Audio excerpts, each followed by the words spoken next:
Real Country 1430 AM and 1073 FM WRDN. This is the WRDN Morning Farm Report. I'm Brian Winnekins. Joining us this morning, Jim Iserman. He is field manager with the Soil Health Partnership. And this morning, we're going to talk a little bit about cover crops and how they can help your soil health.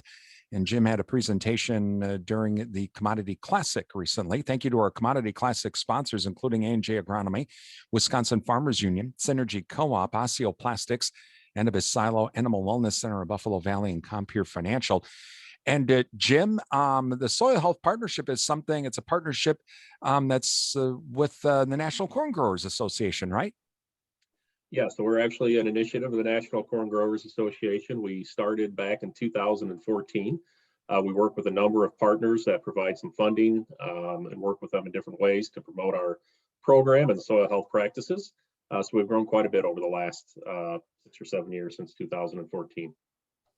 And so you work a lot with cover crops and how they can help soil health here in Western Wisconsin, and in Pepin County. Ag agent Mike Travis has done a lot of work with cover crops, but I guess explain how a cover crop can help, especially in a region like we have here in Western Wisconsin, with fields that one part of the field's heavy clay, the next part of the field is a mix, the third part of the field is sand. Yeah, a lot of diversity in Wisconsin farms and a lot of diversity around the Midwest. You know, we are all throughout the Corn Belt, all throughout the Midwest. I think we're present in 17 or 18 states. And we are researching comparative soil health practices. So lots of times that is talking about cover crops, which can provide a lot of value when we start talking about soil health. So they can help in many ways. Right off the bat, we see huge environmental gains by having cover crops out in the field. Oftentimes that first step towards soil health and environmental is looking at a no-till or reduced tillage system, but particularly when we get into hillier ground, really sloping grounds, even that's sometimes not enough to prevent erosion. So having that living root out there throughout the year, having that additional biomass to protect the soil is extremely beneficial from the environmental side. As we move to more flat, highly productive soils, then maybe we're talking about nutrient retention or nitrate loss. Just again, that living root out in the soil throughout the year is just a real game changer to help keep those nitrates or other fertilizers from going into our lake streams and rivers. And then moving from the environmental side, as Soil Health Partnership, we talk a lot about the benefits directly to the grower, those soil health benefits, which are, usually things that we look at are going to be a more direct benefit to the grower. So by having the roots out there, we're cycling our nutrients better, we're breaking up compaction out in the soils, and we're really increasing the biology that's out there. So making sure that we're supporting, beneficial insects, for example. Those nitrates or the nutrients that we prevented from leaving the field, we're keeping them there available for those next crops because we want them as fertilizers. And then always looking at keeping our soil in place. That's always a big one that farmers can really see a lot of value with. So it's a really big topic, a lot of great benefits that cover crops can do. Also look to reduce input use. That's something, the financial side, what is something as a farmer that I can see tangibly right off the bat? Maybe I can reduce herbicide passes. Maybe I can reduce tillage passes. So a lot of potential benefits with cover crops. Talking with Jim Iserman, he's field manager with Soil Health Partnership this morning. Jim, in your studies, there's so many different cover crops. So do the turnips do they provide different benefits than the rye, which might provide different benefits than the grass? How does that work? Huge differences. So yeah, cover crops are not a monolith, but sometimes we just talk about cover crops, when we're promoting them to growers out there. Well, go plant a cover crop, right? That's the talk. But as you mentioned, just a few of the different species that are out there. People can spend many years learning how to manage these different species, making them figure out ways to get them seeded properly and really get the cover crop to express itself. So corn soybean systems throughout the Midwest, we work in those pretty heavily. So we see a lot of reliance upon cereal cover crops like the cereal rye, or sometimes even wheat, triticale, things like that, because they're very winter hardy. We can seed them after harvest. Oftentimes we can get good stand establishment. We can see them over winter. They've got nice fibrous root systems. So if a grower's looking for erosion control, for example, they're going to be your go-to cover crop to help keep that soil in place. Then they're there in the springtime. We can get them terminated and do a no-till type system. Something like radishes, turnips, brassicas, we see them oftentimes play a really important role in like livestock systems if somebody's going to be able to graze some annuals, because they can give some really good, quick, high quality growth. We always look to mix them with some other species, so they're a real driver in finding some additional diversity out on the fields. We always look to adding those brassica species, and great at reducing compaction and doing a number of other things.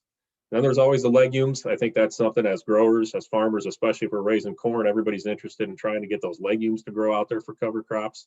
Hopefully we can get some nitrogen out of them. That can be a little bit difficult depending on our seeding dates. We work really well in systems that maybe have small grains in them, like a wheat or an oat type system or a silage system, that we can get them seeded a little bit earlier, get some growth on them, because right away that'd be a big win for farmers anytime we can produce some nitrogen. But again, any cover crop out there, even if it's those cereal cover crops, something like a cereal rye, it's still keeping us from losing some of that nitrogen, still keeping more on the farm that's available for that next cover crop. For farmers that are maybe considering doing that, planting a cover crop this year, how did they start? Probably reaching out to some local expertise is always a big part of that. So you mentioned, extension person, someone like that, a trusted advisor that has some experience with it is really great. Lots of resources online you can look at to get the ideas started. Always encourage you to reach out to someone local though, who has some experience. Pretty well just about any area you go to nowadays, there's somebody out there who's been trying some cover crops. And you can learn from their successes and their mistakes as well, and make sure you don't have to repeat them. But seek out some of that expertise. Make sure you find somebody who's in a similar system to you, somebody that's doing a lot of the similar things, and really come up with a plan on how you're going to adapt to accommodate the cover crop, and come up with what your expectations are. That's real key. What are you really wanting to get out of this cover crop, and make sure that you're managing for that end. Talking with Jim Iserman. He is he's field manager with Soil Health Partnership this morning, about cover crops and how they can potentially help your operation. And Jim, what are some of the risks involved for farmers that might be using cover crops or even starting out?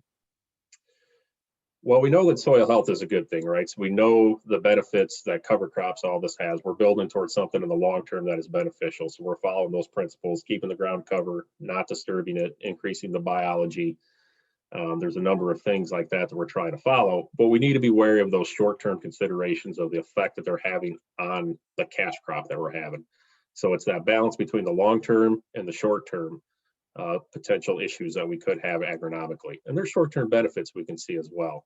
The number one risk somebody's going to probably run by is just not getting the cover crop to establish and give you a good stand. So, we want to avoid wasting money on seed and our time and our effort in putting that cash crop out there.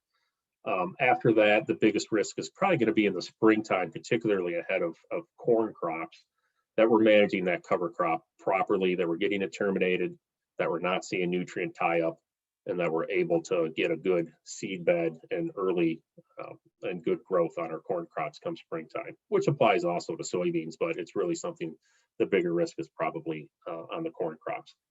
All things that can be overcome with management, but that's just where you need to do your homework and understand what's going on. Talking with Jim Iserman. He is a field manager with the Soil Health Partnership this morning. Jim, with all of the producers that you've worked with, is there even a money making opportunity? I realize we're going to save money on potentially inputs and those sort of things, but is there a money making opportunity on my farm? Okay, I plant, let's say, cereal rye or some type of a legume. Is there an opportunity to sell that before I plant my corn or soybeans? Yeah, so as far as seeing the financial benefits, a couple ways that that conversation goes. So we talked about those reduced inputs, and you mentioned the presentation that was done at Commodity Classic. We certainly should highlight what was discussed there, which was some of the business cases and the information coming out with some of our partnerships about real world situations with growers and some of those reduced inputs that they've seen and how it works out. So that's all available at soilhealthpartnership.org if anybody wants to follow up on that.